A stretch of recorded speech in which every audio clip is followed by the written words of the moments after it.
Peace, Vandals and Vandalettes. It's the God Mathematics, and you're now watching and listening to the Vandal Hour Season 9 live on S.STREET Media. Make sure you check out all of our old episodes on our YouTube channel at S.STREET Media. Tap in with the Vandal Hour. We've been doing this for 9 years. We ain't new to this. We are true to this. If you know, been following us for the past 9 years, we done interviewed some of the biggest and fucking well-known writers in New York City and around the world. People done came from England to the Vandal Hour. Shout out to Kilo. We done had people from all over different states, California. We had Bat on here. So many dope individuals doing big things. But today, and I don't have my script with me, so I'm doing this off the top. But today, it's a special day, man. It's a special day, man. Yeah. I got family in here who brought his family in here. So it's his family in here. I got my man Echo, YNN. We also have Go RTH in here. You already know. We got some big dogs in here, man. Whether it's in the graph world or we talking about the hip hop world, we got big dogs in here. Yeah, you see the joint, right? You see the joint. Yeah, we got big dogs in here, dudes that really been active in the culture of hip hop. And I am glad I got the bro in here, Echo, and I'm glad he brought his people's goal. So we just gonna talk about everything hip hop tonight, man. I must say we're gonna be touching a lot of things. But before we get into any of that stuff, I gotta tell y'all the Vandals that's been flexing. If you don't know what the Vandals flexing segment is about, it's about people who we see in the everyday world of graph. You know what I mean? Dudes that's keeping the culture alive, dudes that's putting it in. And I'm gonna say, I like to name the people that they don't talk about. I like to name the people that everybody ain't fucking gawking over. But these people put in pain, no less. So this week in Vandals Flexing, I got Nost, N-O-S-T, man. This dude been doing a lot of stuff, man. HM1 doing a lot of stuff too, man. He's doing a lot of stuff. This dude, man, I actually seen the tag first, and then now I'm seeing him doing like some real Spider-Man shit. D-Z-E-L, Diesel. Dude is doing some shit. I'm not gonna lie to you, man. I think the other dude is like Ramos or some shit like that, and the other person is like Notice or something. These dudes is putting in pain. If you don't know what I'm talking about, then you're probably not part of the culture and you don't know what the fuck is going on. But these dudes is putting in a lot of crazy pain. And I've been seeing this dude a lot. Glare has been putting in a lot of work, man, whether it be some crazy shit or whether this be just catching tags. Son Hand is ill. You might not be this familiar with this part of the show, but this is when we get into the Vandal Hour News. If you don't know what the Vandal Hour News is, the Vandal Hour News is when we highlight different things that's happening in our culture. We don't give a fuck about what's going on in like regular news, even though we usually do a topic or two on that. But we don't really give a fuck about what's going on in their world. We want to highlight the different people, brands that's happening in the culture of graffiti. So I want to highlight, make sure you check out the latest episode of Graph Champs featuring Stacks, SCSYO, my homie on Winsburg Finest, and Xavier Sosa. Super dope interview. SR did his thing on that one. Make sure you check that out. And that's Graph Champs. Also, I need y'all to tap in with our peoples from 4 Elements NYC on Instagram. They're an up-and-coming media company. They created, they're content creators. They just did something on the Hall of Fame recently this year. They interviewed Coast, TDS, and they got a lot of dope content that's about to drop. Make sure you tap in with them. They shit is fire. Also, I just watched one today. Make sure you check out the OG RD357 YouTube channel. The channel is fire. He drops a lot of content, and he gives real detailed accounts of his graffiti history. I just watched it today. He's going in on a joint that he did on 28th Street from like 1990. He also go into like a little bit of it must be some dramas behind closed doors with with DE3. I don't know. I'm just watch his channel like everyone else, but he's saying that something, DMs is coming in. I don't know what's going on. But make sure you check out RD357, man, who was also on the Vandal Hour. Make sure you check out that episode, one of our highest viewed episodes. So that's what's happening in graffiti, in our graffiti world. But now let's get to these two individuals here, man. I had them here for like an hour already. They did a canvas at the headquarters, at headquarters again. I'm gonna throw the video up. I got them actually doing it. So we're gonna throw that up. These dudes, we was talking like graph history. We was going through a lot of stuff, man. Both of these brothers have very deep stories. We're not going to tackle everything, man. We're not going to tackle everything. Everything is not made to be on Instagram or on YouTube. But we're going to talk about these dudes' contributions to the culture, man. And you can't deny neither. You can't deny neither. Both of them have a dope resume. Both of them put in a lot of pain, and it's rare that we get Staten Island people here. So we got some Staten Island dudes who's official, man. So again, it is my pleasure to introduce to you Echo and my man Gold. Yo, peace. Yo. How y'all doing, man? What up? Yo, Good to be all here. the way here from the rugged grains of Shaolin. That's a fact, man. And I want to say my connection first. Echo is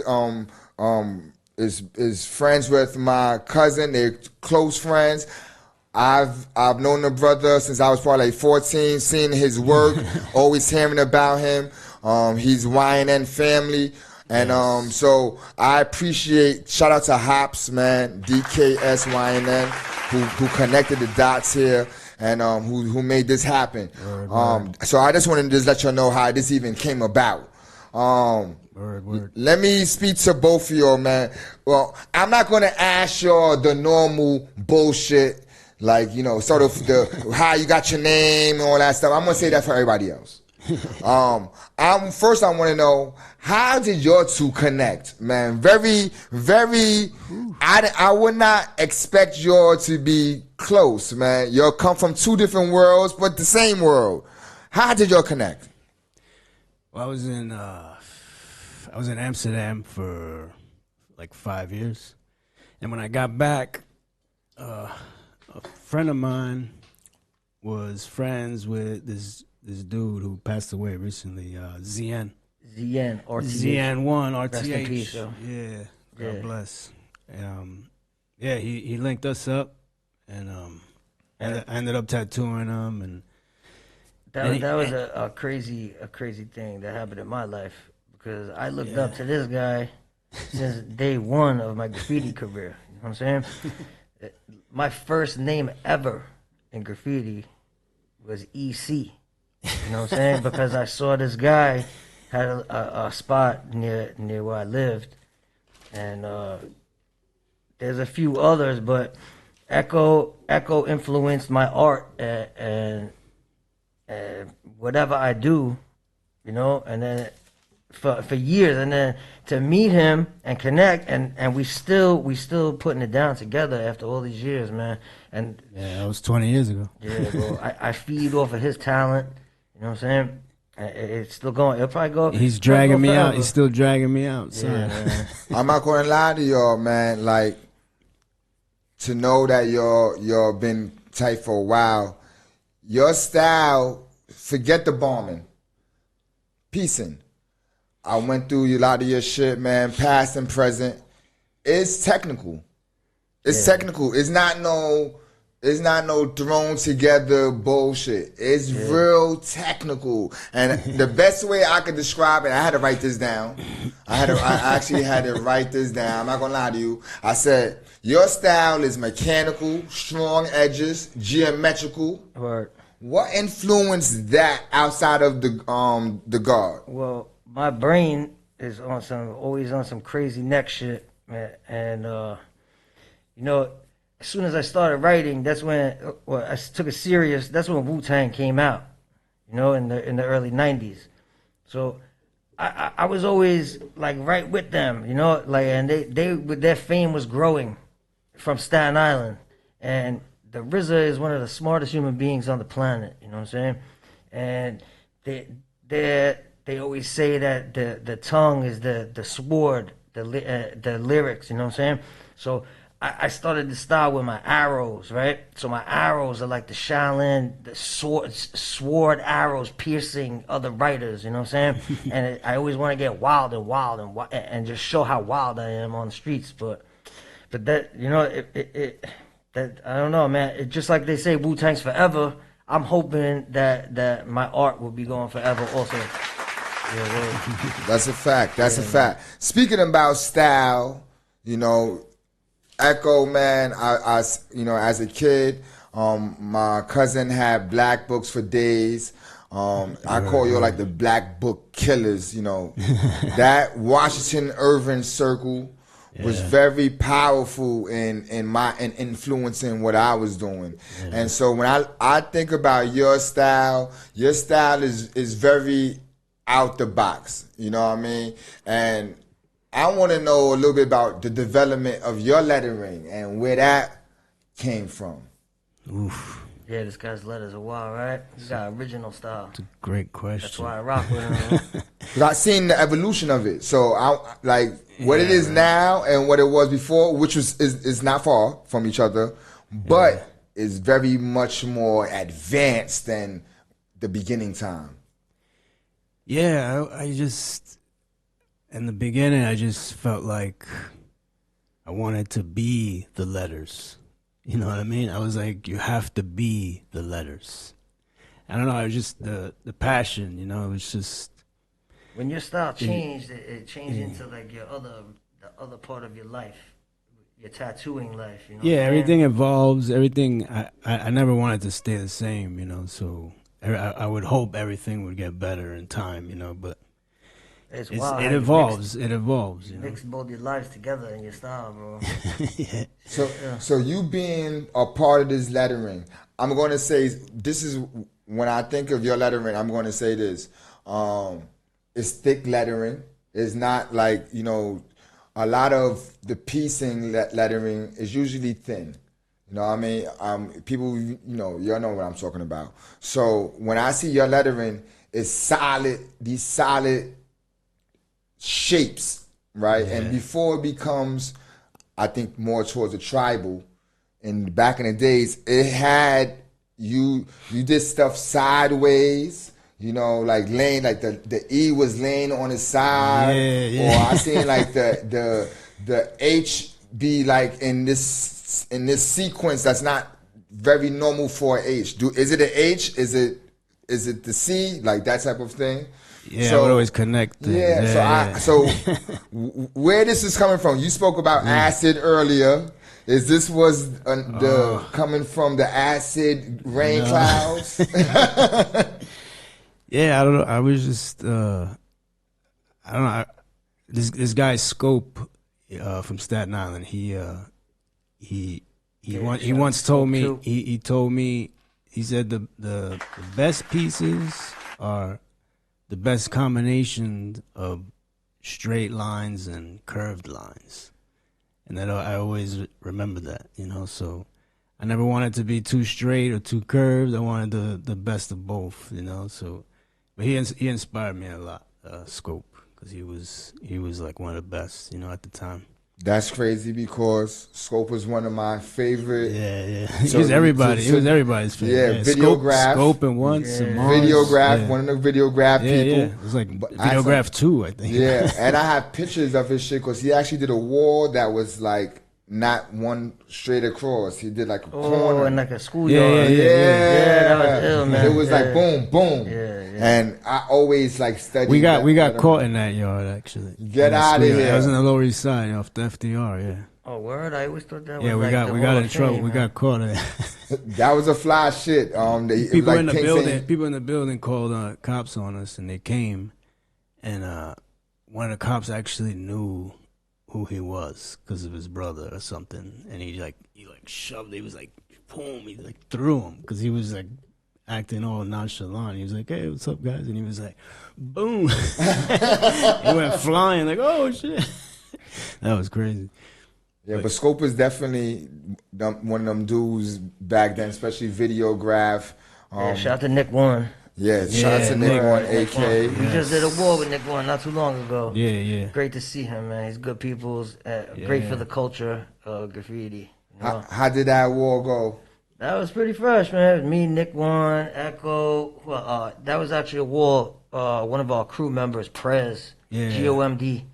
He put that wall together. The Super Mario wall. Yeah, and I think Slash was there. He was on your last episode, Sure correct? indeed. Shout out to Slash. Yeah, shout out to Slash. He was there. That was pretty dope, man. We've been doing walls forever, just like everybody else, you know. I want to keep it going and it's always the same people in the spotlight, you know. I try to stay in the shadows, you know, 'cause I got a real life. Like graffiti isn't my real life, you know. This is my hobby. Like other people take it more serious, you know, and it's a way to get their bread or whatever. But I like being in the shadows, like old school, you know, old school before the computers and Instagram and all that bullshit. You were like a hidden superhero. You know what I'm saying? So that's how I want to keep my career. There was a mystique behind it. Yeah, man. That's how I want to be. I came to the show today because I got respect for the show, bro. You hold it down, and it's a great outlet for people that need to get a little bit extra shine. You know what I'm saying? So I respect your show. I respect you. Thanks for having me. I appreciate you, man. And you know, I don't want to just rush through it because it's many layers to y'all. So I want to open this up in layers, you know. Go, man. You know, doing my research, I came across a lot of dope content with you, man. And man, I want to talk about the throw up, which is almost a straight letter. Yeah. Right? Yeah. And I'm going to say this, the joke that I said to him earlier, I said, you know, when I was doing my shit, I had overlapping letters and I did the 3D on the inside of the overlapping letters. And this is like 10 years ago, and I thought I invented it. And then I seen your shit, right? I said, okay, he was doing it before I was. For real? I don't even know where that came from. You know what I'm saying? I heard different shit where my letters, my throw up came from. It's a throw up, bro. You know what I'm saying? It's a straight letter. I wanted it to be readable, so like when your grandmother is driving on the highway, she knows what it says. You know what I'm saying? I just wanted to be legible and have my shit legible. I know throw ups are fresh. You know what I'm saying? And it's one of the greatest things that graffiti has. You know what I'm saying? But at the time, I was doing it for a different reason. I wanted everybody to notice me and know who I was, you know what I'm saying? And it stuck with me. And then there's certain throw-ups or your stamp, graffiti writer's stamp that you're known for.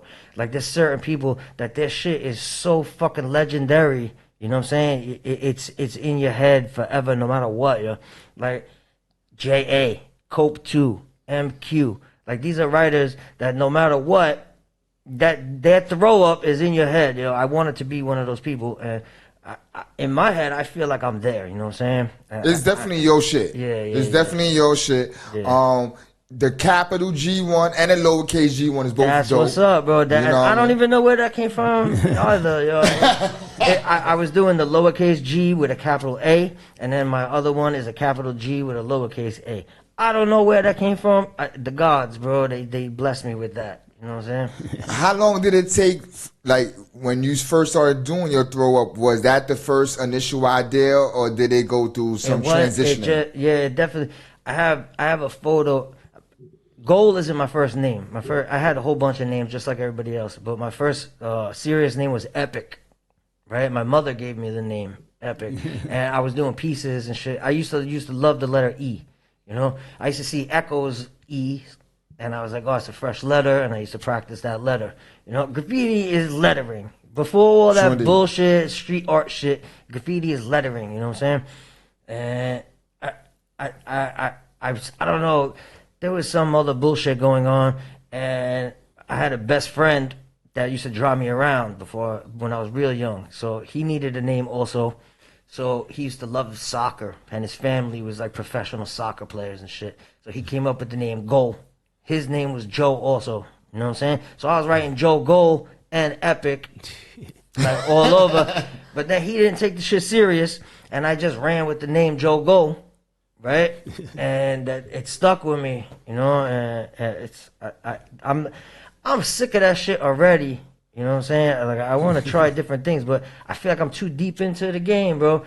You know, can't change it now. Yeah, that's a fact. Yeah. That's a fact. Like I could play around with other letters, your alter ego. And shit. Yeah, but it ain't going nowhere. The best have done it though. The best have done it. Definitely. A lot of dudes have another name, but I don't want to give up because the Matrix is trying to play a trick on me, trying to get me to change. You know what I'm saying? I ain't changing for no one. You know, like even I'm spiritual. You know what I'm saying? Sometimes I think God is sending me a message about certain things, trying to tell me calm down, or you know, focus your time on this subject in your life. You know, I'm not changing for no one.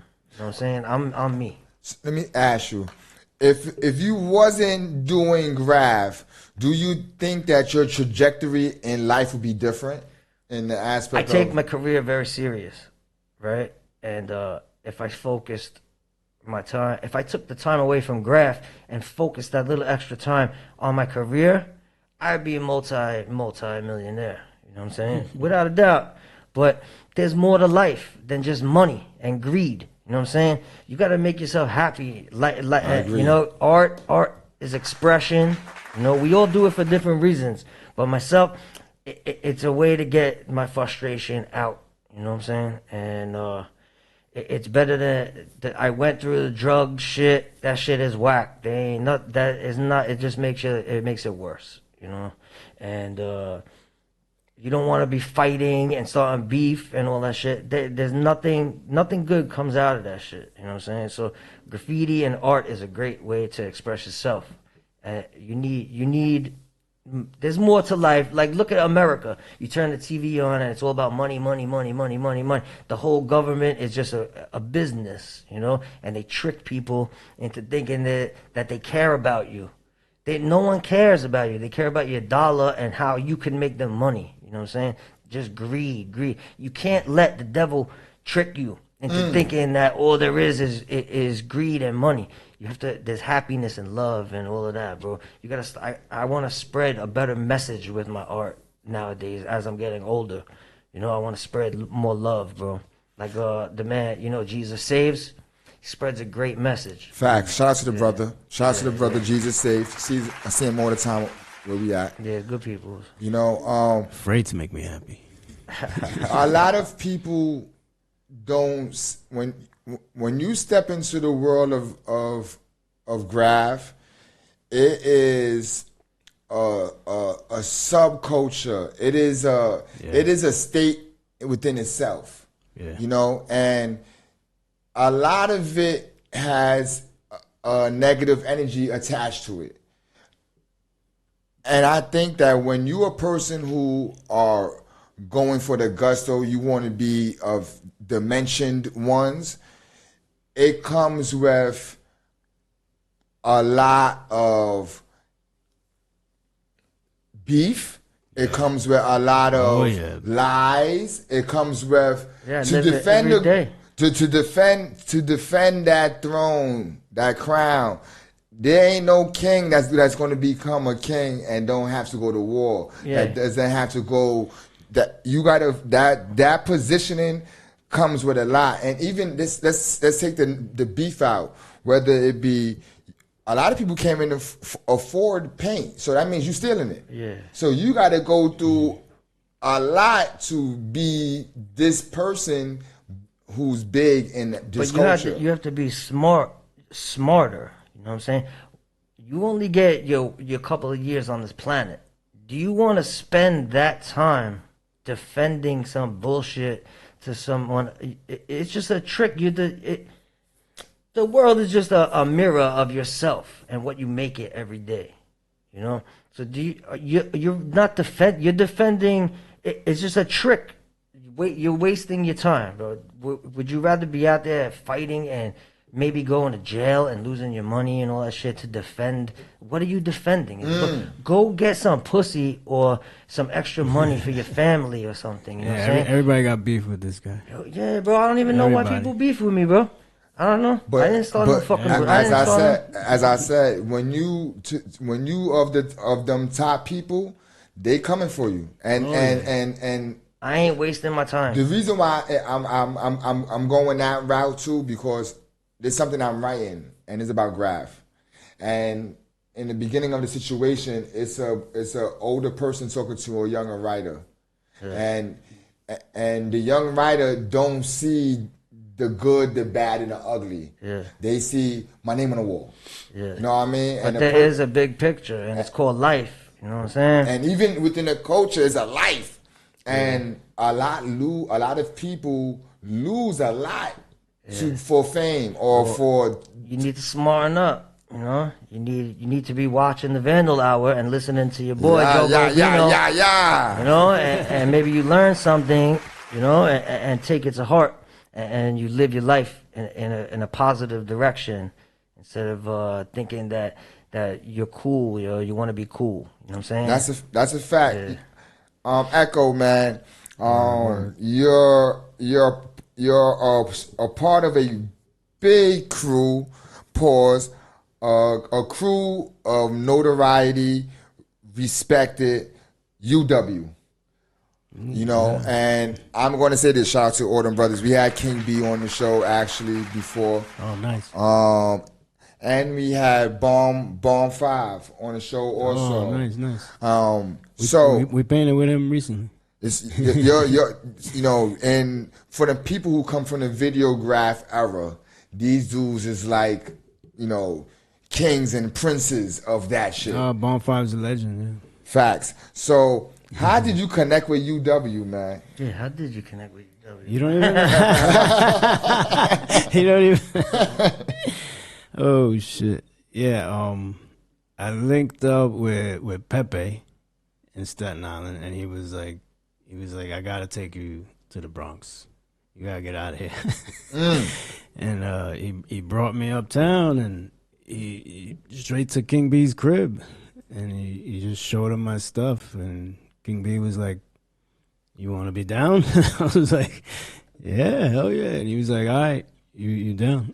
And that was it. We were going out like I was going to the Bronx all the time from Staten Island, and this was like early '90s, you know, and we were destroying it. Like we had every corner on Burnside, from the concourse to like University.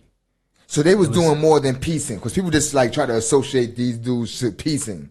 Yeah, we had murals. Like, oh wow, we had productions on all four corners of every block. Oh wow, on every block. That's still one of my dream walls. It was a gallery. It was a gallery, really, like in the Bronx, you know. And King B lived around the corner, so we were there all the time. We locked down every wall. And then we did you know, the illegal stuff too. On the track, we did a lot of track sides, and 238 Street Bridge. We were always over there. Bumped into Cap there once, actually. Oh wow, wow. Yeah, 2000. One of the first times I went there. How was that experience meeting the great Cap? We were across the water from him, the little stream that runs, and he was with some dude, and I was there with UW, and he was like, "What's up?" And we were like, "What's up?" And he was like, "Smoke dust." And we were like, "Okay." Cap, and that was it. Cap, I dropped a bomb with Cap. He put me down with MPC, like I think 2000, man. That was pretty. That was an honor to bomb with That's him. crazy. Yeah. I have some ties to him too.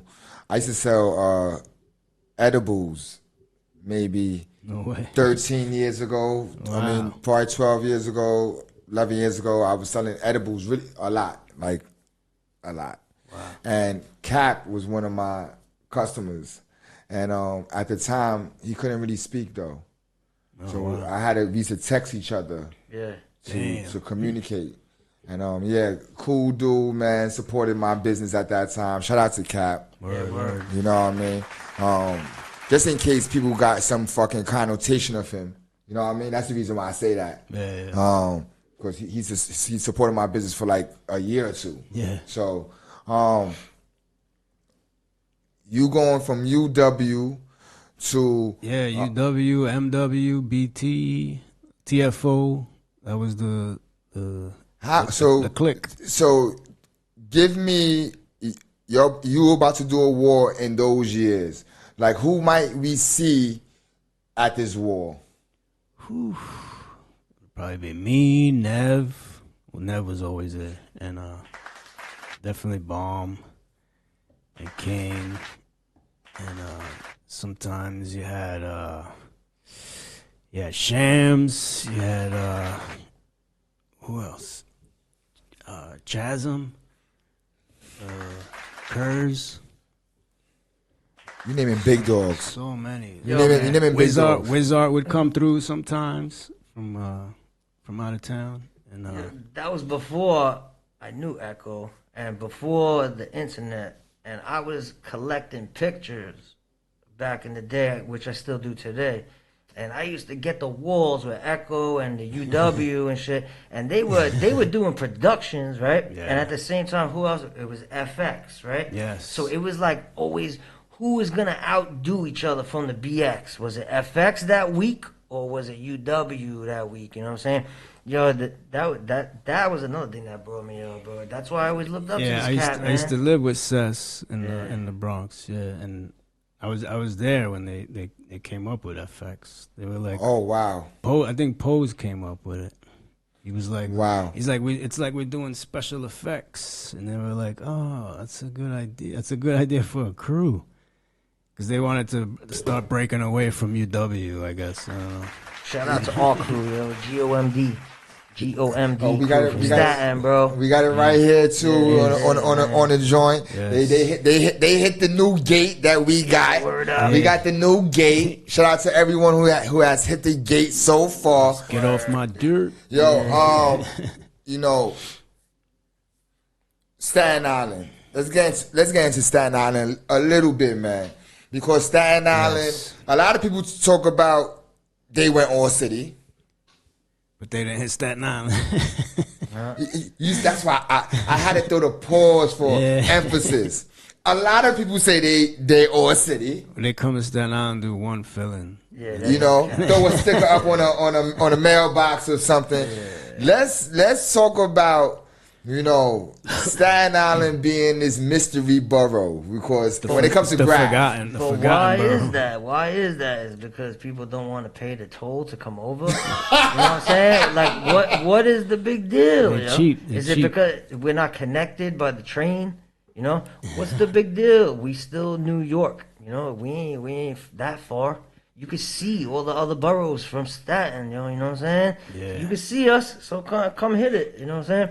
We know who the real All City people are and who came there. So if you really want to know who's All City, you come ask us, bro. You know what I'm saying? So you know, I want to ask you, give me one each of a person who you say is truly All City. Just one. What, over the history or today? Oh, no. You could pick any time. Like, yo, this person was, I used to see that shit. Who won? And everywhere. they came to Staten Yeah. and showed love to Staten. Who? I'll give it to TD. You know what I'm saying? Shout out to TD. He dedicates. He dedicated, man. Yeah, he did. Bro. He You came can't to fuck the with island. you can't fuck with TD. He don't care. And he came back in the day. I was going to the BX for a hot minute, and I was doing my thing. I made some connections in the BX, and TD was one of them. And he came out to Staten, did his thing, man. And he actually did a new a run not too long ago. He came to Staten again and dropped, I think, like 30 fillings in one night. You know what I'm saying? He is a beast, man. He's a bombing. He's a vandal. Yo. Yeah, he's a Vandal. Yeah. Shout out to the guard, man. Yeah. We supported the Vandal. One of our highest viewed shows in our recent times. Yeah. I'm a person who is a fan of his work. I hate to use that word, but I'm a person who really respects his work. Yeah. As a bomber. Yeah. As a bomber purely. Like, I seen it, he hits the hot spots, he hits the side blocks. Yeah. You know, like, some people be like, yo, we all city, and they on no main avenues. They on them little cuts. Little cuts. And you're like, or they only doing like a permission wall that gets done every week. You know what I'm saying? That shit don't count. You gotta have a couple of live streets. Like, you know, for me to be like, all right, nah. Or you came out in the pandemic and then you forgot. You know what I'm saying? How you feel about what was going on pandemic and after the pandemic? How you feel about what was going on? It was fun. It was crazy. It was like the Matrix for graffiti writers, yo. You know what I'm saying? You go out and you do whatever the fuck you want. But now look. What happened to all those kids, bro? Where they at? You know what I'm saying? Where they at? They came out, they jocked the culture, you know what I'm saying? They got their little rocks off, and now they gone, bro.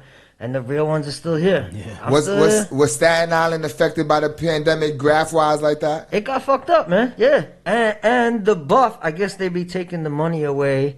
There's no money, you know? So, yo, Staten was a buff for a long time. Yeah. The buff ain't there no more, bro. Everybody came to Bay Street during the pandemic. That was it. They hit Bay Street and left. That's like that's like the mainstay. Yeah, we get off the ferry. That's it. It's like the first street. Yo, let's talk about one of the famous. You know, if you're a writer, you've been writing for a long time. Wu-Tang Clan video Cream. There's a 2 Cent piece there. And I believe there's an in memory of 2 Cent also there, right? 2 different ones. There's a Phil that when they jumping over the gate, and then there's the wall. That was a Gano. Yeah, Gano did that. So talk VGL. To me. Who was 2 Cents? You know, in the graph world. Do you know? I wasn't cool with him, but he knew everybody over there. Like Gano put him up, and I was actually the first person that got down with VGL. He called me up. Said, I got an idea for a crew. And he's like, I want you to push it, VGL. I was like, all right.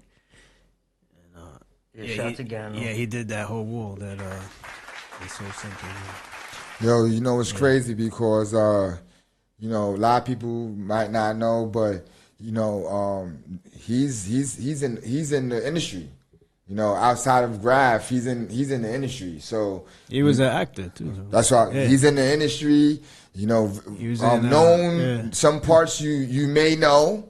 You know, In Too Deep. I was going to say he was on Oz. And The Wire. He's kicking it with all these people in real life, bro. And The Wire. He's in. Yeah. So Gano, man, shout out to a person. Everybody. What was the graffiti movie that he made?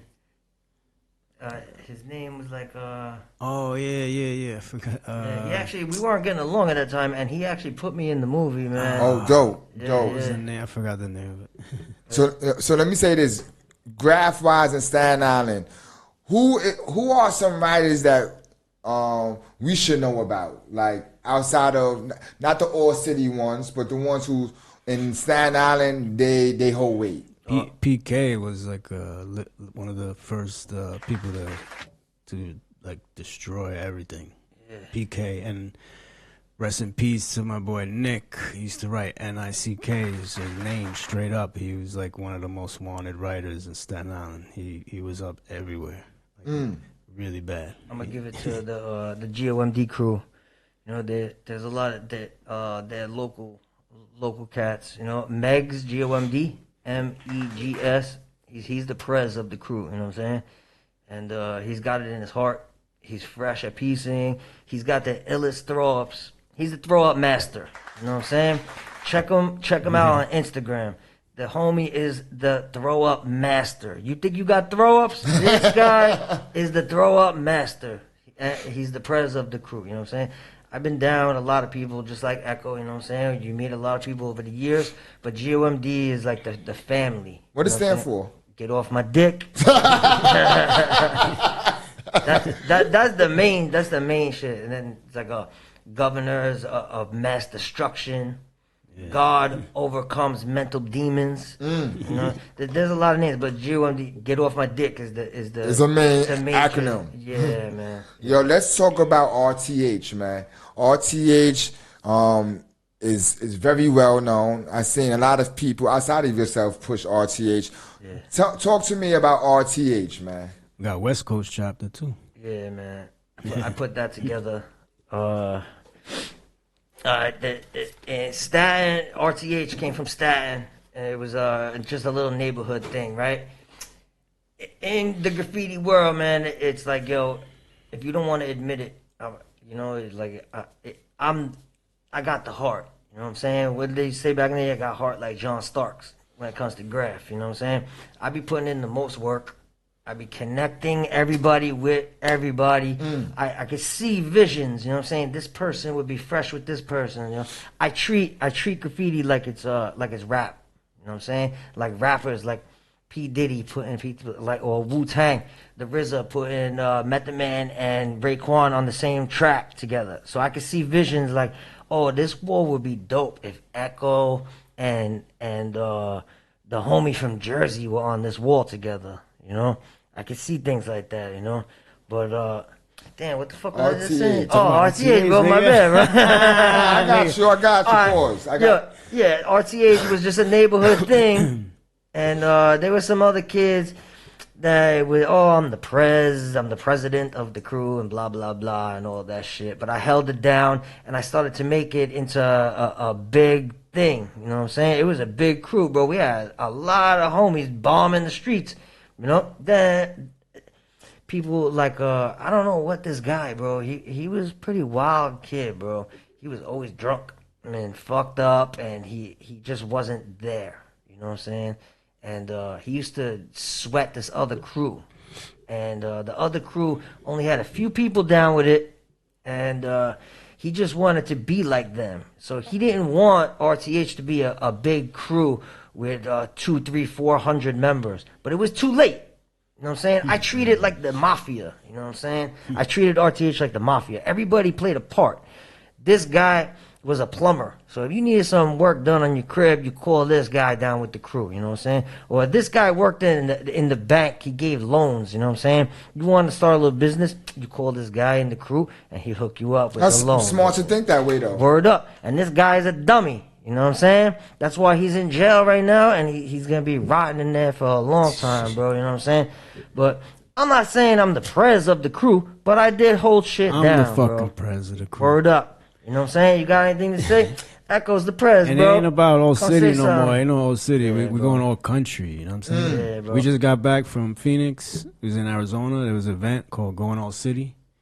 And this dude, Jerk, Gerk MTA from out there, he hooked us up with a nice spot. And shout out to the RTH West Coast. Phoenix was lit. And what was going on at the event? Just every writer in town writing, and people from all over, from other states too, you know. And there's like a lot of alleyways out there with graph. They got mad walls, you know. And in September we were in St. Louis. Yeah, Pink Louis event. That was crazy. They got the 3 Mile Mississippi River dam wall. We painted that shit. Everybody was there. There's people from all over the place. Yeah, every state, man. Yeah, that was when you do these events, do you ever see people from New York there? Yeah, I saw Blend 167 at the wall. We saw Zephyr was there, Mears was there. Okay. There was a lot of people, but we're talking to Mears now to be on the Vandal Hour. He's supposed to be on in a couple of weeks. Nice. But there was a dude painting next to us. This is crazy.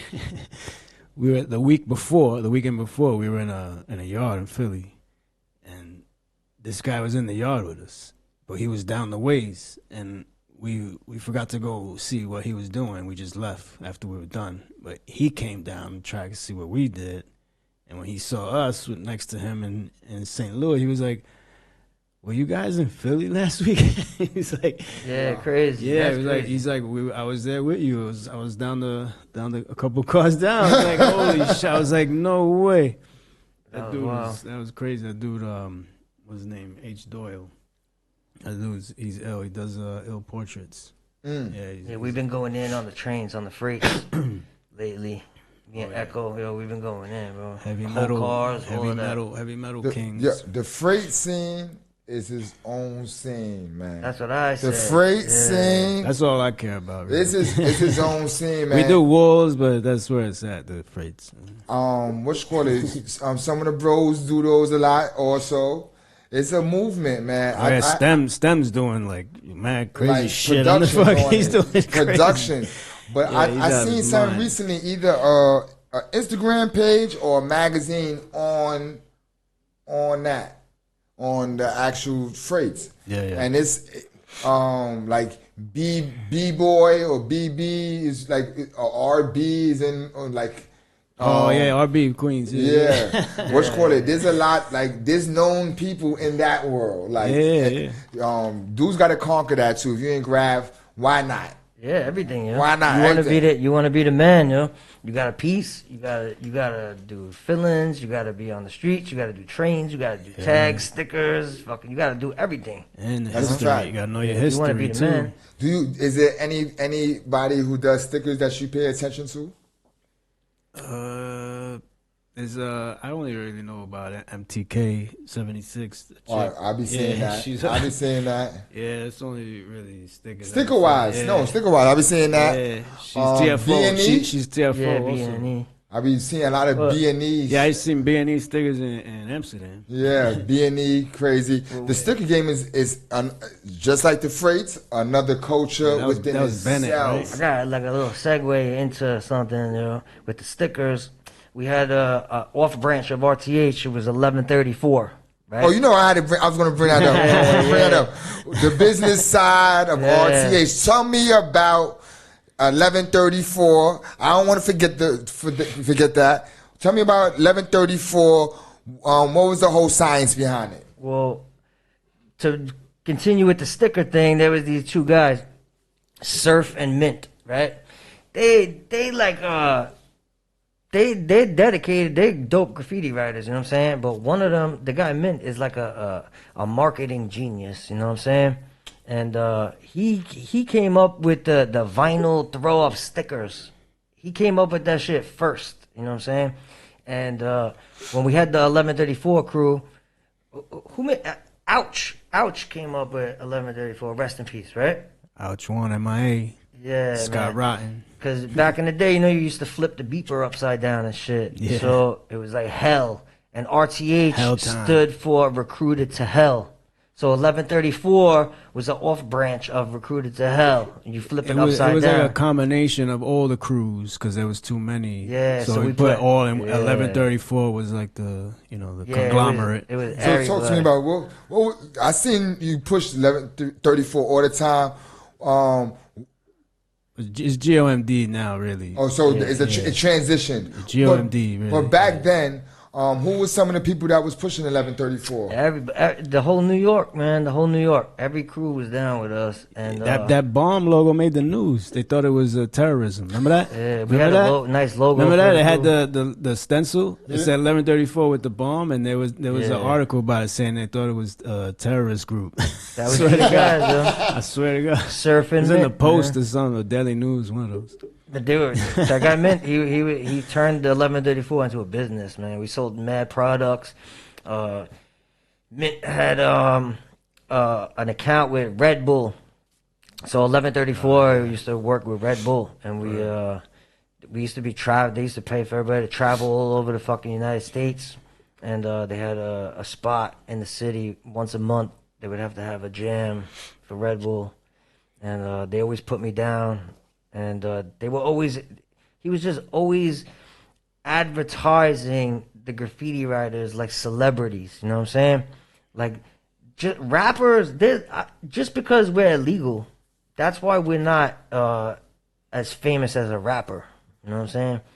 But in real life, a rapper just goes to the studio and they like, you know what I'm saying? You could just express your art and throw it up there and you get famous and you get money. Look what we have to go through.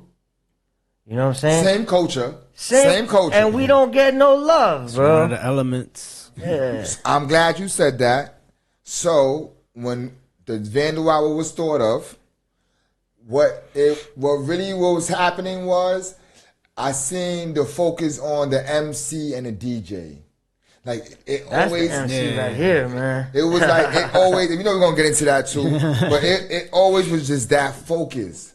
So what the Vandal Hour was, it was about hip hop, but we wanted to give the voices to. Yeah. I think we're the most purest form of it because you could This is still the first, be right? arrested. This is the first one, the first podcast, first graffiti podcast. first graffiti. Yes. Yeah. Ever. That's cool. Ever. I Yeah. like that. You know I'm staking my claim. Yeah, well, I don't never say it. I don't never say it. But I'm going to say it today. First graffiti podcast ever. We had Channel 12, Channel 1, news people coming to us. If something happened in graffiti, they came to us to find out what happened. When Too Mean died, they called me to find out what happened. Nice. You know what I mean? So yeah. So the Vandal Hour was based on giving the artist a voice. Now we at the point now that I care more about the voice than anything. So I wanted these people to be on. So it's like you don't got to show yourself. We could point that shit at the thing, and it's just us conversate. But I want people to know this person is here with me. You know what I mean? Because these mysterious people is for the mystique is there. Instagram is killing that, but the mystique is still there. And people, even if they don't get to see who you are, people want to say, "You met him?"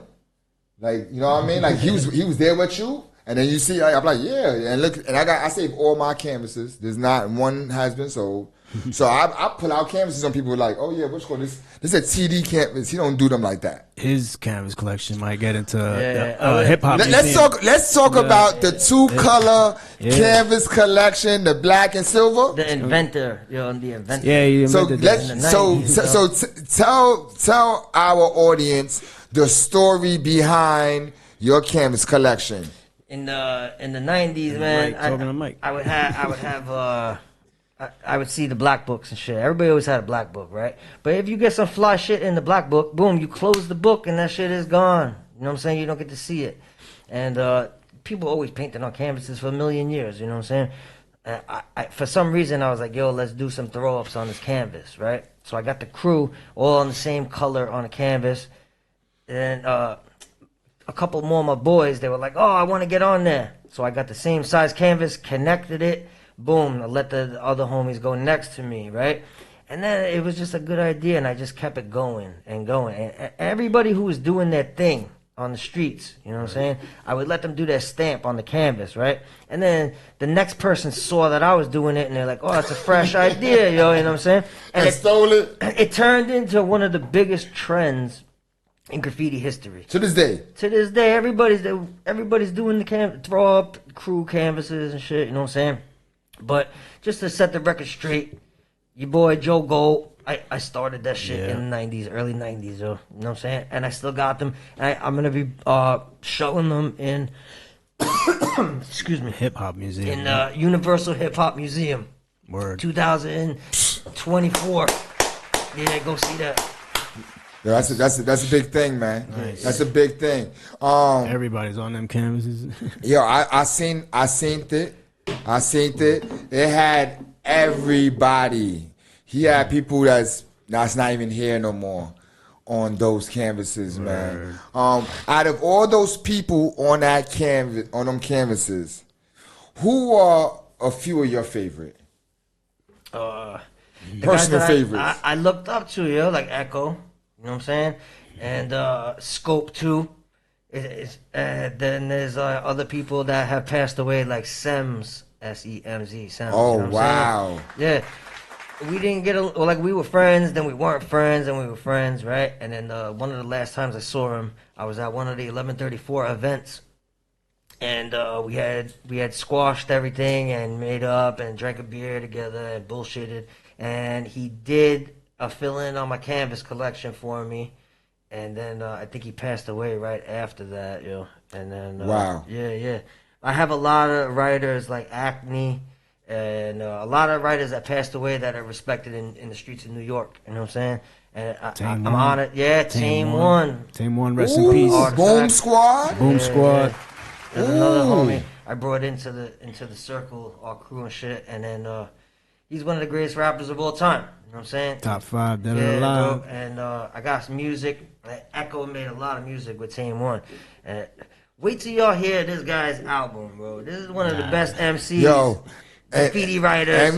You think KRS-One and all of these people never really dropped, graffiti and rap like mixed, and you think, bro, wait till Echo drops. Yo, Shout out. Let's talk about one of your old songs, man. Sherman Tanks, featuring Tame One, that was on my Scott Ryan, and Echo.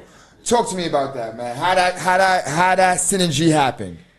Oh, well, Scott Rotten, aka Ouch One, MIA, he was working on his album, and he got Tame on the track, and then he asked me if I wanted to get on it, and I was like, I'm just getting on it regardless. And then I jumped on it, and it was on that movie soundtrack, right? A Day in the Life. Yeah, the video magazine, Day in the Life. Yeah. Oh wow. Yeah, that was on there. And they had a mixtape too. They had a couple more joints on there on the mixtape. Had a joint with Scott Rotten, Vandal type, and another one with Joe Pesci, King of the Town. That was on there. Shout out to Joe Pesci, yes. He's actually performed at a Vandal Wawa event. Oh, nice. I think more than one also, man. He keeps some good weed too. Some good weed too. Let me just say that. Trees for me, kid. Let me just say that. Me and him, me and him are the Reservoir Dogs. We got a little something in the cookbook. Your hip hop history is crazy. Me doing the research on both of y'all, I found that you're part of the crew called the House of Reps, right? Yeah. And you have the peoples in it. My man, All Lyrical is part of it. Never knew this. Talk to me about the House of Reps, man, because some people like myself may have missed their run. So talk to me a little bit about the House of Reps. Well, they were running around the open mic scene like back in the day, like the New Eurekan and all that. The Pyramid and shit like that. Yeah, they were hitting the open mics heavy, and I always knew about them, and Jedi's in the group. I always knew about Jedi. He was mad young, and I met him through my boy Kenny Diaz, who was also producing Natural Elements stuff, and that's how I met A Butter and L Swift. Swigger. Oh wow! Yeah, big names in that world. Yeah, Natural Elements like my favorite group of all time, and then just one thing led to another, and he was Kenny D. He was like he was like, yo, I think you would make a good fit in the House of Reps. He's like, they just put down October 0, and I think you should be the 5th member. And I was wow. I was like, all right, and I just had to prove myself, and then I met the guys, and didn't he produce your first track, your first hit track back in the day? Oh yeah, I was interning at D&D, and fresh out of high school. Yo, let me say this. I'm not to stop yo with some D&D.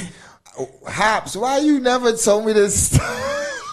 Yo, you got like a history in like this world, man. Yeah. Fresh out of high school, I was looking in the source, and I saw an ad. I saw an ad for beats and studio time, and that was what I was looking for. Exactly what I was looking for. And it was this guy, Dave Ackerman, and he was shopping 45 King beats. Rest in peace.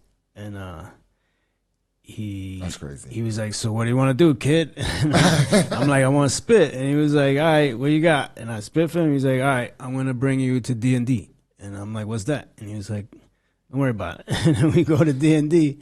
Wow. And he brings me to the office. He's like, yo, this kid wants to spit. And he was like, all right, spit. And I just spit for him. He was like, all right, what do you want to do? I'm like, I want to record. And it was like, you want to intern? And I was like, yeah, sure. What was the track? What was the name of that one? The one Oh, that's yeah. I was intern answering the phones and all that, and that's where I met Kenny, and we did a couple demos because I spit for him. He's like, yo, let's do something. And I was like, all right. And I came up with the name DBC, Dead Brain Cells, and he was like, I love it. Let's do it. And then the next thing I know, he's like, yo, we got it on the soundtrack. Wesley Snipes, Sugar Hill. We got and they want to do a video, and they want to put it out as a single. I was like, get out of here. And it was played in the movie. It was the only song on the soundtrack. They played the full length in the movie. Well, I'm going to, There's a video. It's on YouTube. You could YouTube it. I'm going to tell you a little secret. It's Hit the Booms, DBC 90. You never put me down with DBC. But I'm not gonna lie to you. I was pushing you're it. down. Back then. You're down. No lie to you. I had DKS, TNS. It'd be a DBC there. I thought that was the illest shit. I told him today. I said, yo, I thought that was for the weed smokers in 1990s to be called Dead Brain Cells. I said, that's the best crew out right now. DBC doing burners constantly. Doing boxcars. Yeah, I unofficially made myself part of it. I put myself down with a lot of crews when I was young. I was down with NOK before I met D-Main, and then when I finally met D-Main, I was put down with NOK. That's funny. But yeah, yo, your hip hop shit, man. I was going through like, you was performing, and you had Michael K. Williams, aka Omar. Yeah. Open up for one of your introduce you for one of your shows. Yeah, rest in peace. Also, yeah, he's one of AL's good friends, you know. And he was real tight with him. He was hanging out with him all the time, and he brought us out. That was pretty legendary. That was actually you had the Snow Beach on too. Oh yeah, that was actually the one that had Snow Beach on. Yeah, that was Pumpkinhead put that together. Yeah. Rest in peace. Also. Oh, and I believe I saw. Who was that in the background? Poison Pen? Yes. I saw him in Poison Pen was there. Yeah, that's the people's also, man. Yeah.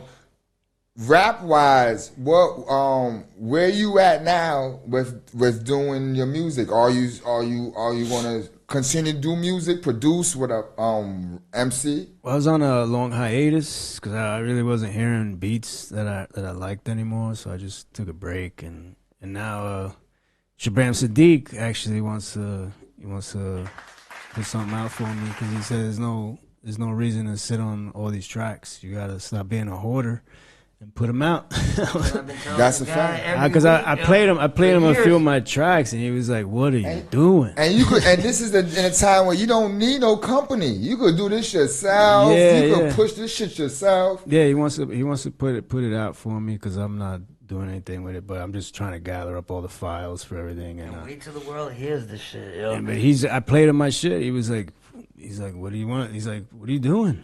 And because I tattooed him, he was like, you gotta put something out, man. I said, yeah, I guess. And he's like, what are you doing? You gotta put. I was like, all right. And he put the battery in my back now recently, so I'm gathering up all my stuff to put a little EP out. When did you actually start spinning? I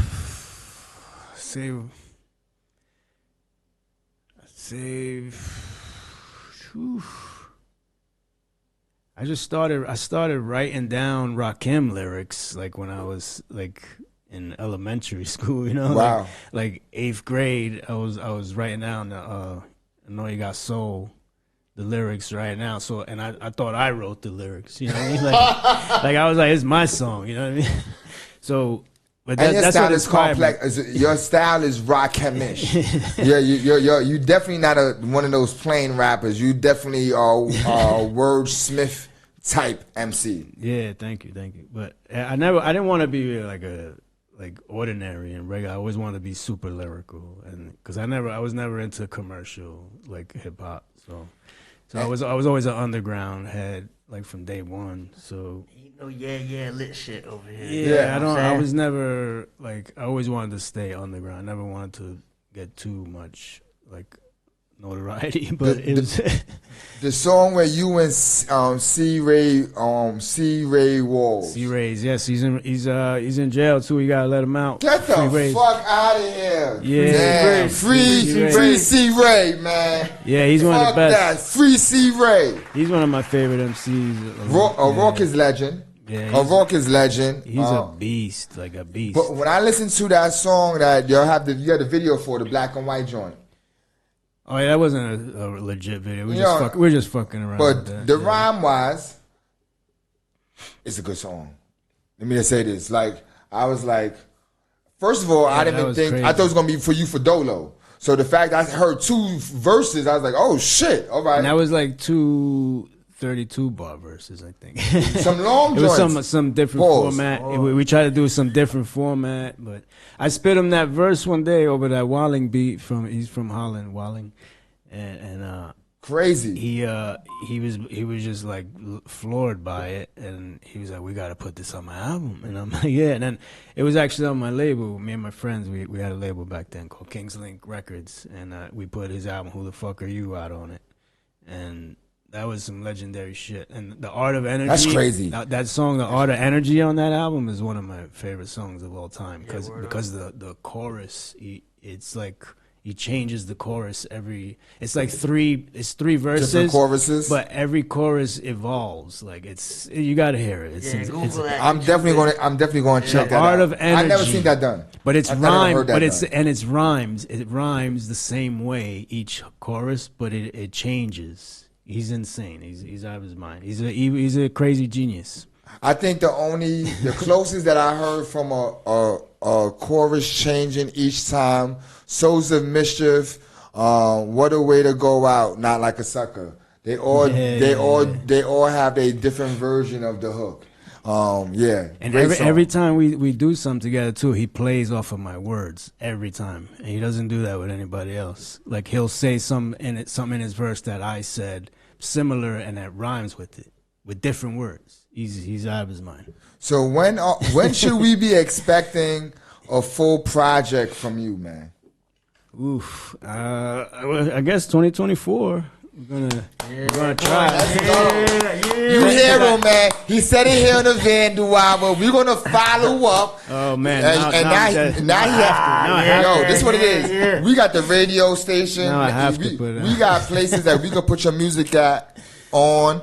Also, we have performances. We would love to have you perform at one of our joints. We do them on a regular basis. Hip hop shit too. Yeah, Pumpkinhead used to book me all the time, man. I had a nice little buzz going on in, like, let's say 2009-ish, in that area. I was doing a lot of shows. We were all over the town. Lit Lounge, Knitting Factory. Me and C Ray's opened up for Canox, and I opened up for Mortal Technique on Staten Island. We had a little showcase out there. I forgot my people's name that was down with Immortal Technique. There was a group that used to be with them all the time. A black dude, and was a black dude Spanish. I forgot my man's name. That's crazy. But I'm gonna say this: if you're dope, that shit don't disappear. If you're really dope, it stands the test of time. You know what I mean? Like there's certain albums that I listen to now that when I was younger, I loved. And I listen to now, I'm like, that shit is trash. And then there's certain ones I be like, yo, it is as good as the first time I heard it. Yeah, Tribe Called Quest, People Instinctive Travels. It's one of them to me. I just recently got into that album, maybe 2 weeks ago. Didn't listen to that album for years, like really pay attention. And I'm gonna say it took me back to when I bought the tape. Like I the whole nostalgia around me hearing it, pushing along, being the first song, pause. I was a big Ultramagnetic head back then. Yeah, I was Ego Tripping, Funk Your Head Up, Four Horsemen. How you feel about Keith, Cool Keith when he separates and becomes the Black Elvis and everything? He's actually performing tomorrow. Yeah, he's dope. I don't care what nobody say. AL's opening up for him tomorrow. He is the father of the unorthodox style. Yeah, he's got the most albums next to C-Ray's, I say. C-Ray's got like 46 albums. I think Kool Keith is like one of the only people that are up there with him. He gives me in his own way that MF Doom vibe. Read my mind. He gives me that vibe, and they're not going to respect him. Yeah, they're not going to respect him until he's gone, because you don't hear people speaking about him as a person who came out in the motherfucking 80s, still relevant, still spit. I heard new music from him. It sounds like he never stopped. Yeah, tomorrow's the Black Elvis 2 release. Party. What's called it? Party. He had a party like a month ago also for that also. Nice. Yeah. He's, to me, very underrated. And very Black underrated. Elvis was like 20 years ago. That's crazy. And he's coming out with 2 now. That's amazing. Well, I just bumped into MF Doom maybe 3 years ago. Never heard of him. Well, I heard of him, but never listened to no music from him. I thought it was trash. It was some backpack shit. I wasn't a backpack rapper when I was young. I didn't like the fucking the puffy shit either.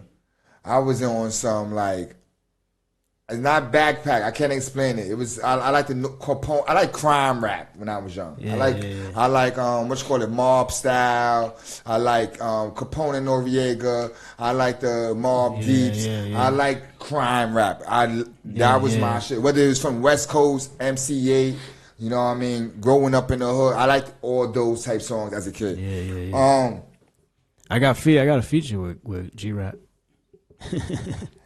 So he just dropped some music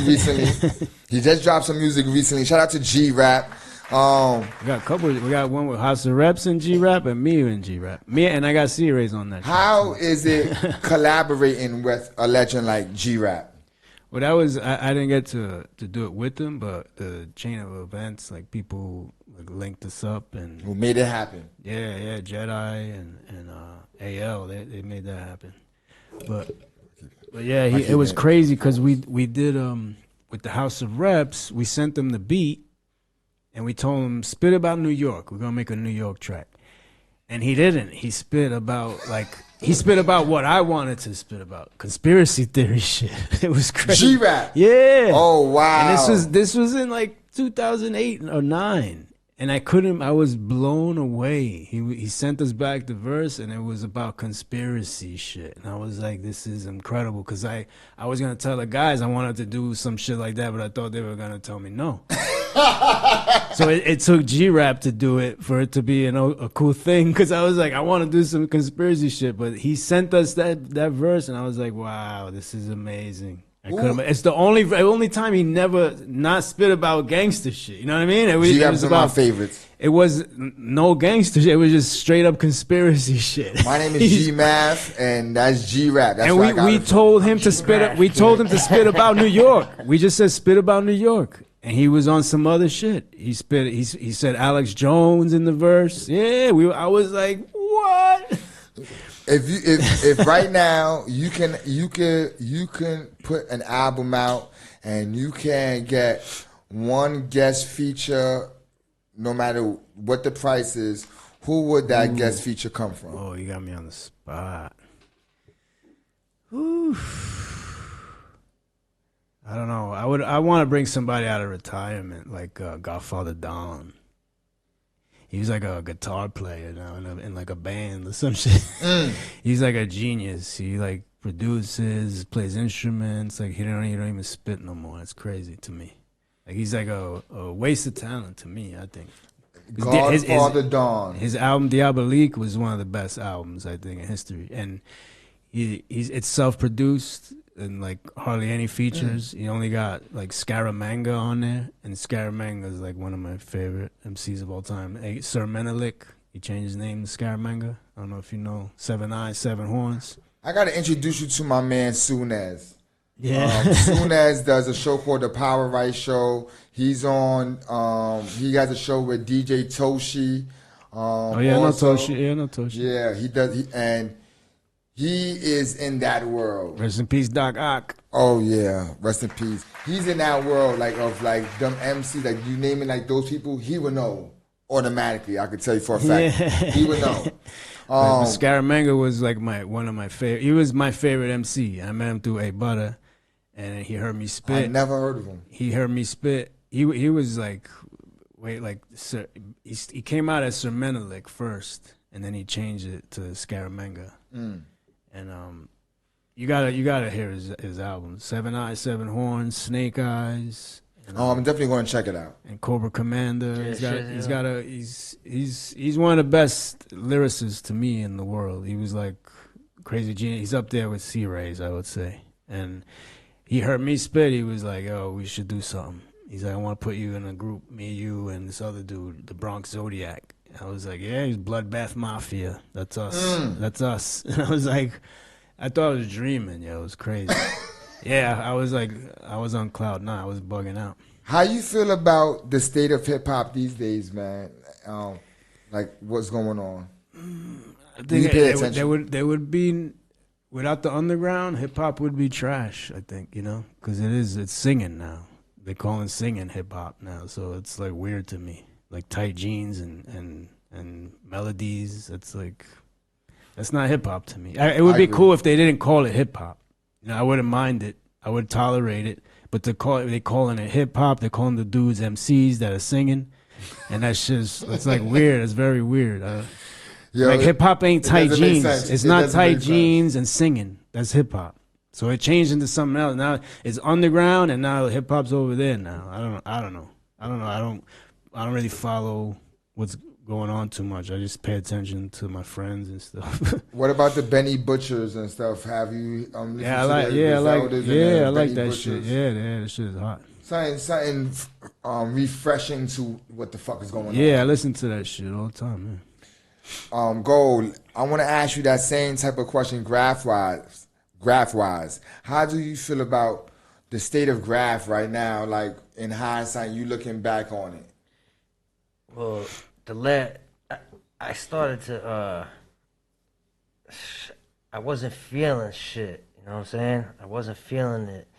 The respect for the art form was being lost, and because of the internet, because of Instagram and all that bullshit. Everybody thinks that they could go do a fill-in your grandmother's backyard and you post that shit and everybody's getting 1,000 million likes and all this bullshit, and your girl is doing a fill-in with her ass out and she's getting 50,000 likes and shit.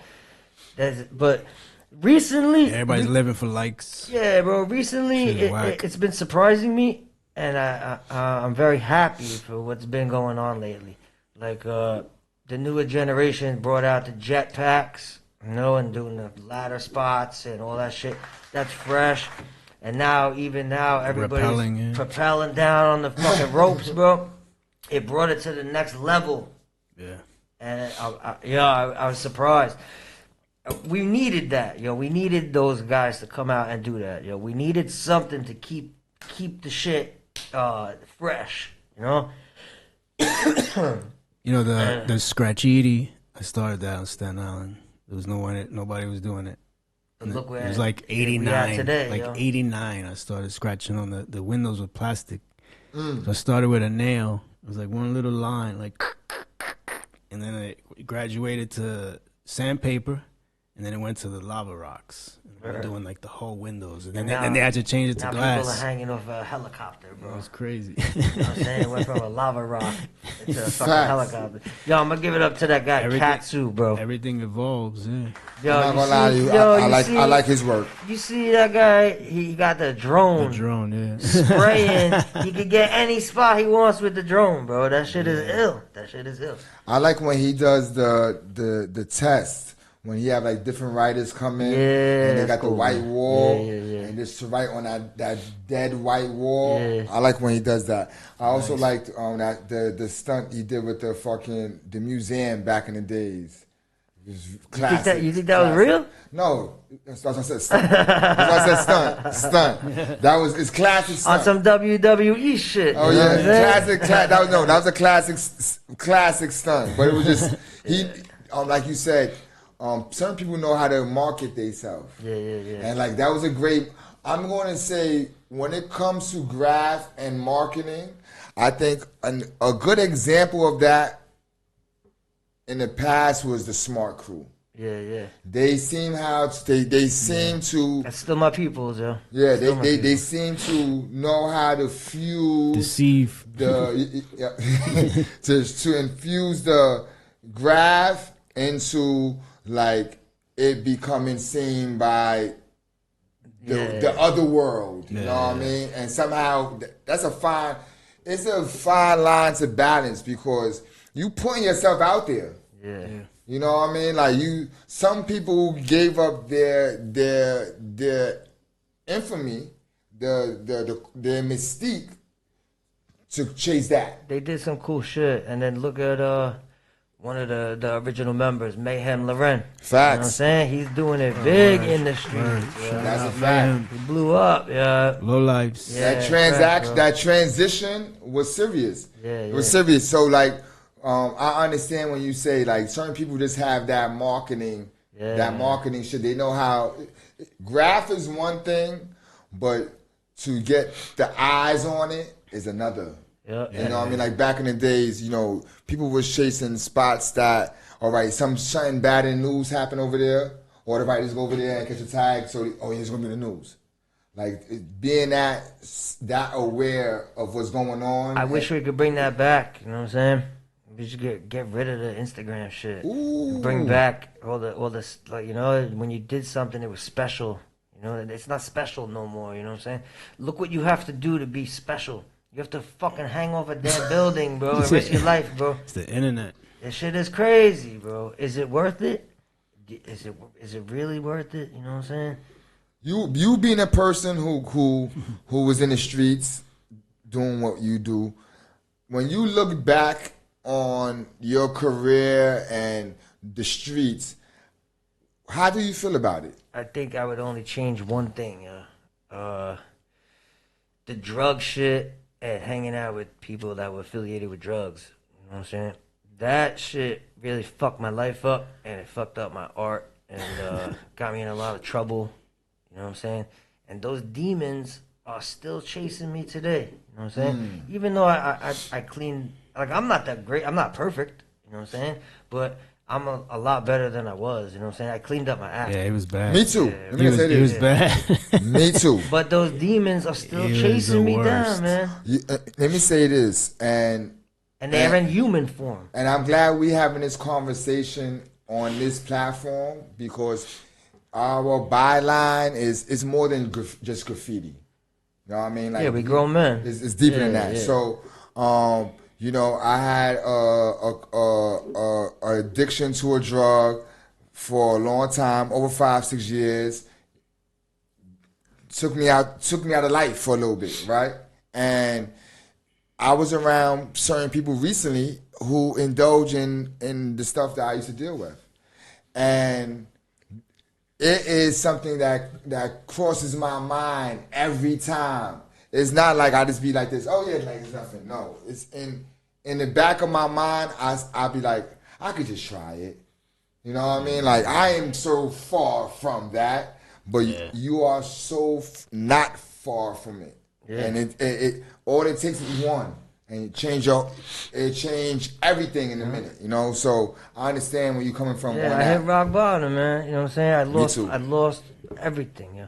Yeah. Everything. Even my friends, bro. Echo wouldn't talk to me for mad long. He was so bad, I had to stop fucking with him. I was fucking... I said, hit me up when you clean it up. Yeah, bro. it was bad times, bro, you know? And certain graffiti writers, they were no help, you know what I'm saying?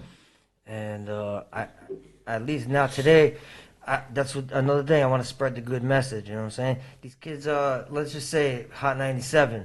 You listen to some shit they talking about getting high and guns and all this bullshit, bro. I know it's entertainment, but do you want to spread that bad message? You just fucking playing yourself. You know what I'm saying? You're right.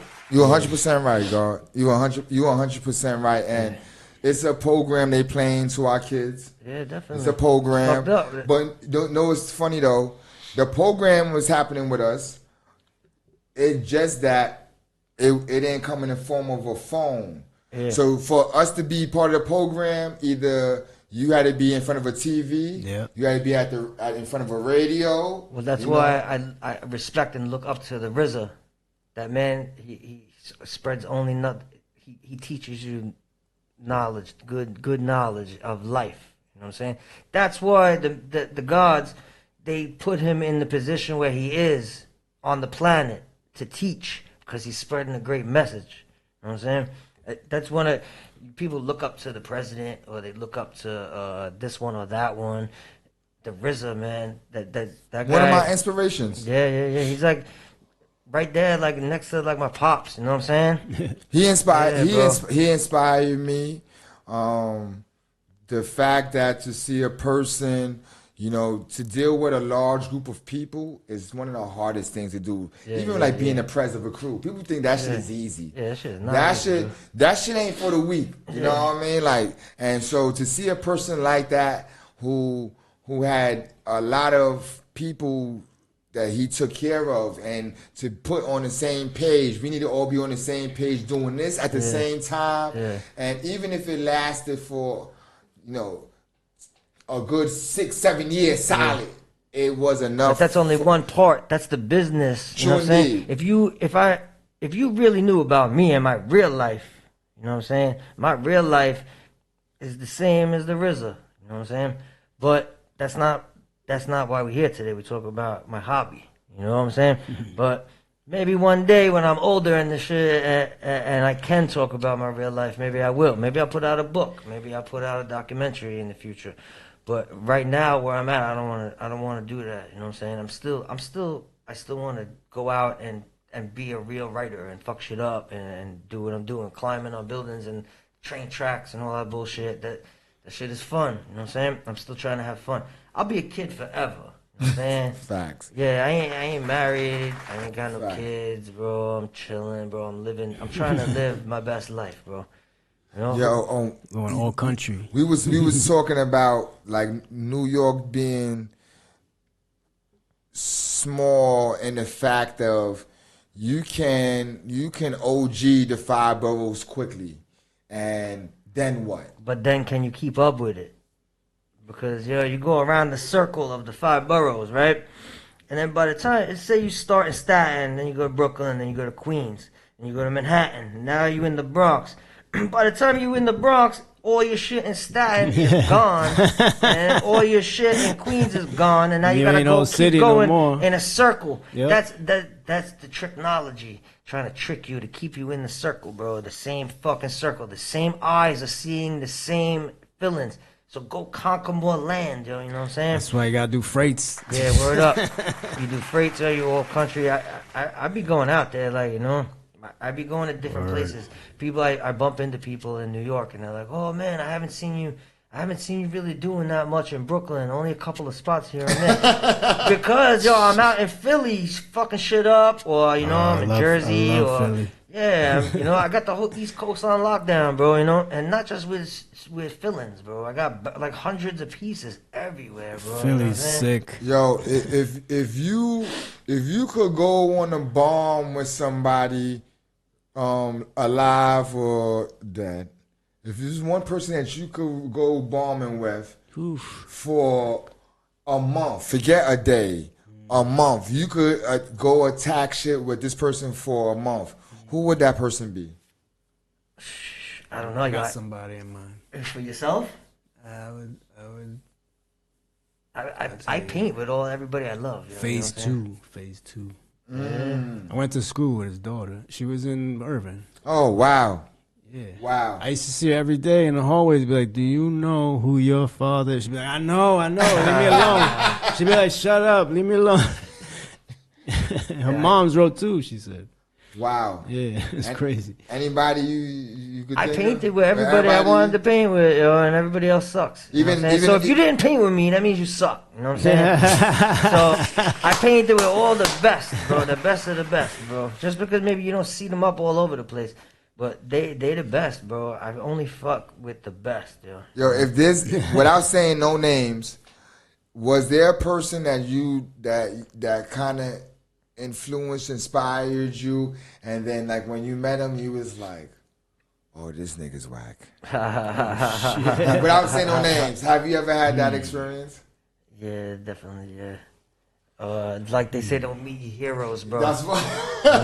Yeah, there's a couple of heads, yo. I really, I'm friends with them, and we talk on the phone or the internet or something like that. But I do not want to paint with them because I don't want to fuck up the mystique in the relationship. You know what I'm saying? So we just keep it like that. You know what I'm saying?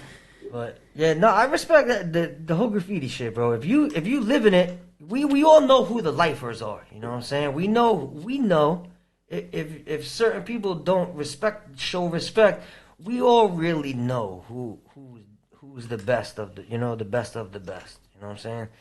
And that's a fact. Yeah, like DG NWC. Yeah. Rest in peace. R.I.P. Yeah, that His name get mentioned on the latest episode. He probably was mentioned on every episode. Yeah, bro. King he of was New the York. man. I got him on my leg tattoo. Yeah, bro. He was the man, bro.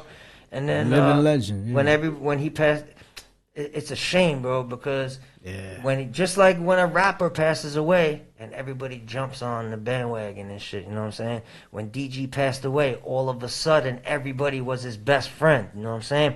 Yeah. And we was chilling, bro, you know what I'm saying? I was sleeping at his crib and going bombing and doing whatever we were doing. We were friends. We were real friends in real life, you know what I'm saying? Working together. And crazy man. Yeah, we were chilling, yo. He was down with us, yo, you know what I'm saying? Yeah. He was living down the block from us, bro. He was in our hood, you know? And when he passed, I felt disrespected. You know what I'm saying? Like, you look at Echo. Echo writes Echo NWC. You know what I'm saying? True indeed. That was DG's crew, NWC. You know what I'm saying? And for a little quick hot minute after he passed away, I just wanted to hook him up. I just wanted to write DG and be like, yo, show my respect and love for the guy by writing his name. You know what I'm saying? Because everybody came out the woodwork thinking they were down, bro. But yeah, there was a lot of new NWC members after he passed. Yeah, man. But now I put that out of my head, and I love the man. You know what I'm saying? He was a graffiti icon, still is, still always will be. He had that shit in his heart. He was a graffiti maniac machine. He lived it every single day, every single minute of every day. Yeah, you know what I'm man. saying? He was inspired. best, he inspired everybody to go hard. Trains and planes and automobiles. He wrote on everything, bro. That's a fact. Rest He was in a peace, DG. maniac. Yeah. Maniac. I got to meet him for the only time during the Butcher Collective, the first Butcher Collective, and he just coincidentally came to where we were standing at, and so I don't know him personally. I just met him that one time. But I will say this: the energy when he came amongst us was positive. Yeah. Like it wasn't like I done been around. That's one thing. He always tried to squash beefs with everybody. He never wanted anybody to, It was positive energy. At his funeral, it was like mad people that had beef. They didn't fight. That's how it was in life. He wanted everybody to get along. There's people that that have big names. Pause. And when you meet them, their ego is the same. So it's like almost a clash. It's a negative. But amongst it was a lot of writers where I was at the Butcher Collective, and when he came, so much love he received from everybody. I could tell. I didn't know before I knew who he was. He knew everybody. I could tell that he was somebody of importance. Like, because everybody was like, yo. He's like, yeah, what's going on? Yeah, he's showing everybody love, man. So shout out to DG NWC. Yeah. When I beat up CH, he called me up and he was like, yo, you can't be doing this, man. You can't be fighting. You gotta get along. We all gotta get along. And I was like, yeah, but I just feel like lately people been trying to take advantage of me, trying to play me for a sucker because I'm nice, and sometimes you gotta do something. He was like, matter of fact, people have been shitting on me lately. I was like, you see? I was like, you can't just let people shit on you. He was like, oh yeah, you're right. Yeah, I try to be as humble as possible. I had a famous family member, right? He played on a famous sports team in New York, right? And growing up, I always saw his fame. Oh yeah. You know what I'm saying? And everybody in my real life, when they hear my real name, they always bring this man up, my family member, bro, right? Wow. He was that famous, and he really wasn't that humble, you know. And he was like, he was a jerk, you know what I'm saying? So I learned from his fame that you can't act like that, you know what I'm saying? That you want to be treated, you want to treat people the way you want to be treated. So I learned from him, you know, from the family member to be good. If someone asks me to write in a black book, I'll do your black book. If somebody wants a canvas, I'll do your canvas. I'll never turn down like an autograph. That's flattering. You know what I'm saying? That's flattering, bro. Someone wants your autograph. There's billions of people on the planet. You know what I'm saying? And they want my autograph, Facts. bro. Thank you so much. I appreciate it. And then my Instagram got fucking deactivated and deleted, yo. And it brought me even way back. Now I got nobody on the internet, you know, telling me that they feeling my shit or they a fan or anything like that, bro. And now I'm starting over with that. But you need the love sometimes. You need people to tell you that they love you and they like your artwork and shit. When we was in St. Louis, everybody knew who he was. We got mad love. It was crazy. Some kid, he came up to me. He was like, last time I saw you painting was at the Fun Factory. I was like, get out of here. And I was doing the first time I was there. It was like 97. I was doing the rooftop with Vet TMC. And he's like, yo, I was there. I was like he said he was like a 15-year-old fat kid watching me paint up on the roof. I was like, you were there? He's like, yeah, man. I was like, wow. And we were in the middle of the country. It's like you said, it's like rap. And y'all are the MCs, man. Yeah. And you know, you have some Jay-Z's in this. Yeah. I forget it's been decades we in this because when I came back home and I'm telling people, like, everybody knew who we were. They were like, you know, it's been like 30, 40 years you doing this. I was like, oh yeah, that's right. So I forgot. But I'm we like, do, yeah. You because I'm just right. living it. Yeah, I'm like, I just feel like a regular dude, you know. But we going countrywide now, so. Yeah, the crew. We got a tight crew right now, man. Who is the people graffiti wise? Who is some of the people that you paint with that you have that camaraderie with? I've been rocking with a lot of kids from New Jersey. You know what I'm saying? Those guys, there must be something in the water, yo, because they could all burn, yo. They all got styles, yo. Like my man Typer, right? The guy, he's got styles for miles, bro. And who else? Emo, right? He's going to be rocking a wall with us tomorrow. If you want to keep up with us on Instagram, you'll see what we're talking about tomorrow. It's Echo, Gold, and Emo tomorrow. We're going to be rocking it out. Who else? My man Entice. He's got some styles. You can check him out. My young bull Drain, right? Yeah. Another Jersey cat. I dragged him out.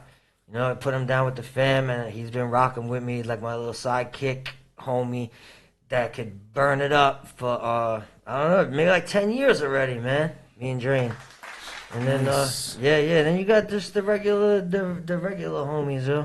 You know, the family. Echo, Megs, Prez. Signed. Yeah, Signed, UMD. Sly. Yeah, man. We got a good team. We got a good team. Who else? Yeah.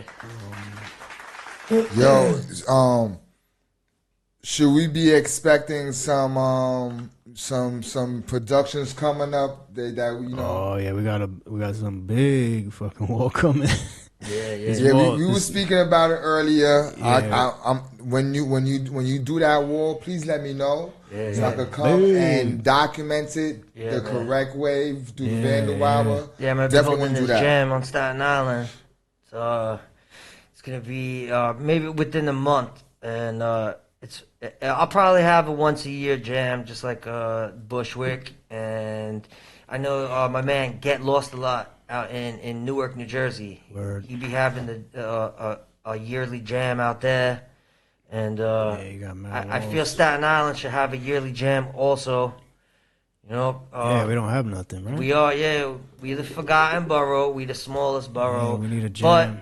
you know what I'm saying? We got the illest artists, and we from where Wu-Tang is from. You know what I'm saying? So come check us out, bro. You know, maybe some Wu-Tang members would be there spitting, have a little live event. You know. Method Man was just at my tattoo shop. He got tattooed by my man Yosh. Oh, that's crazy. My one of our shows here, Who Styling Who, Kalia Clark is his stylist. Oh yeah. Yeah, and one of my other friends, Fuego, he has a studio on Staten Island called where somebody named Hands. Oh yeah, I know. I tattooed Hands. Yeah. Yeah, Hannibal. So my friend is one of the engineers. He owes there, me a Fuego. verse actually. He owes me a verse, Hands. That's the meth lab, right?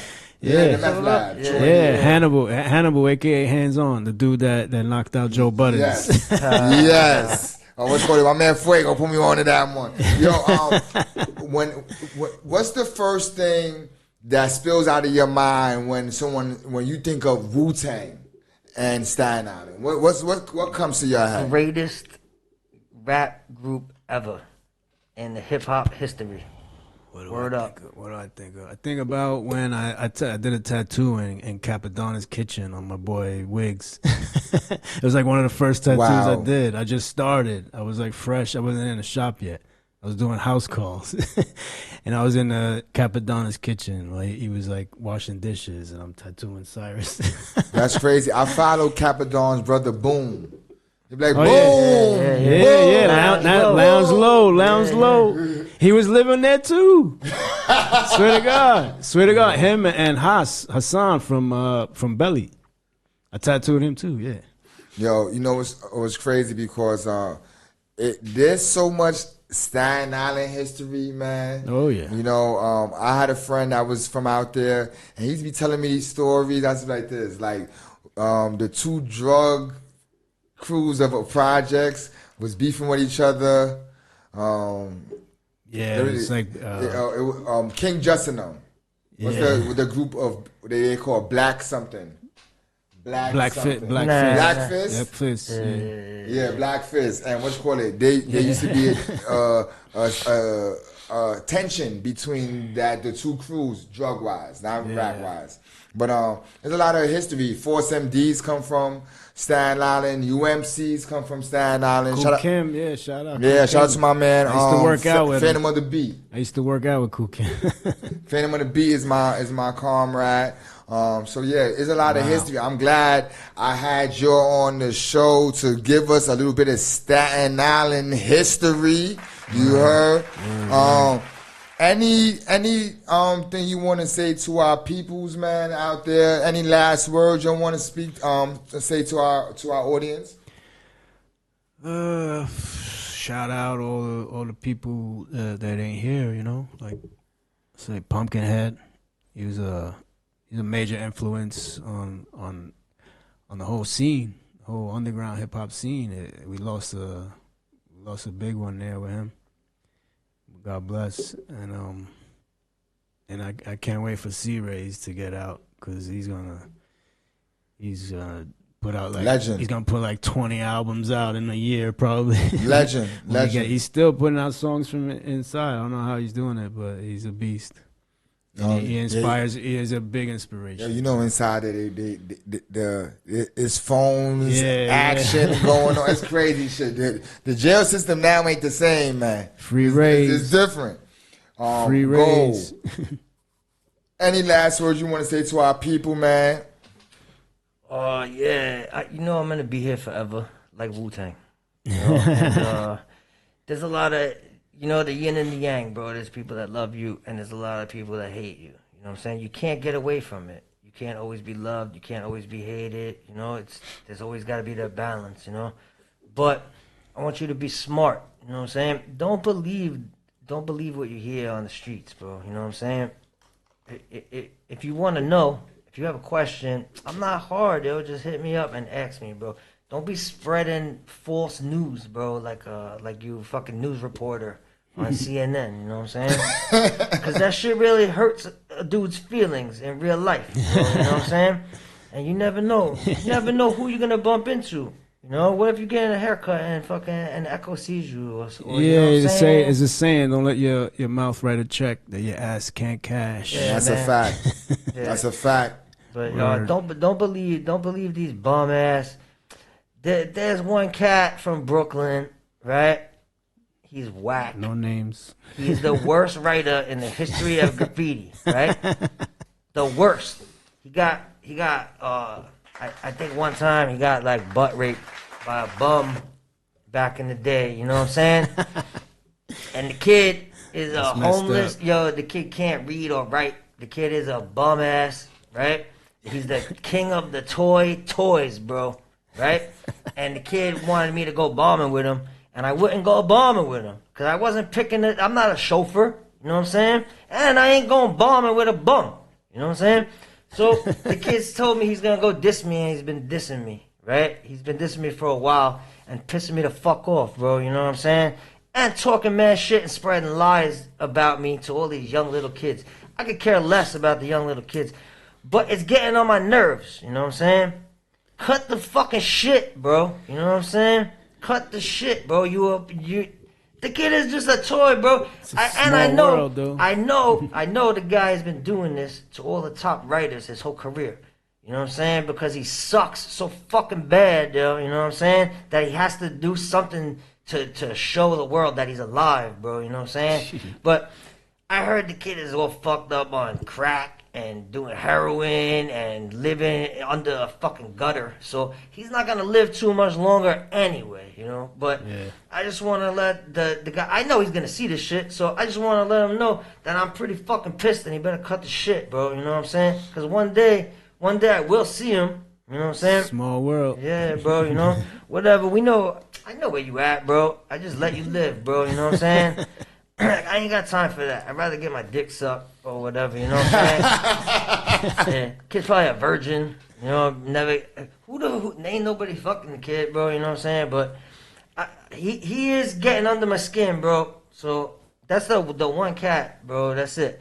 Everybody else I got love for, bro. I ain't got no beef with nobody else, you know what I'm saying? If you think I got beef with you, I do not have beef with you, you know what I'm saying? I got no beef, bro. I got no beef. If I had beef with you, you would know. You know, graffiti is not about fighting, and it's not WWE. You know what I'm saying? It's about putting paint on the wall.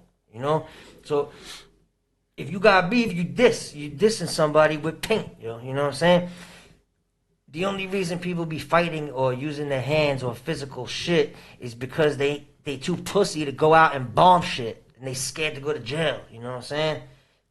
This is graffiti, bro. It's graffiti with a can and paint. This ain't WWE.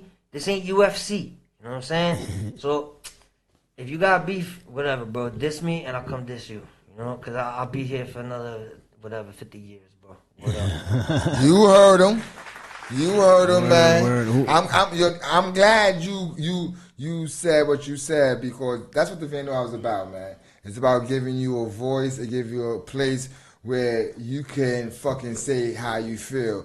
And you did it respectfully. So, like, I respect that, man. You know what I mean? You know, I appreciate y'all for coming to the show, doing the show, man. To me, this is one of the biggest episodes. Shout out Hops. Shout to Big Cuzzo. STEM. To my whole YNN team. You all know. Your neighborhood's next. You already know. J-Lo, STEM. We're Low Lives. You know, Hops, F-Boom. Everyone, man. Shout out to all my brothers, but you know, shout out to all of our listeners. Beck Live 85. Oh, shout out to my little brother. Word. Thank y'all for supporting the Vandal Hour. We are not playing. We are back. 9 seasons. Yeah, we are back. I got two of the illest in the game right here, right now. It's going down. It will be available on our YouTube channel. Check out the other old shows too. Classic shit, classic interviews, new stories, new Vandals, new ideas. Thank you all for supporting the Vandal Hour. Check this on YouTube. Peace. Peace.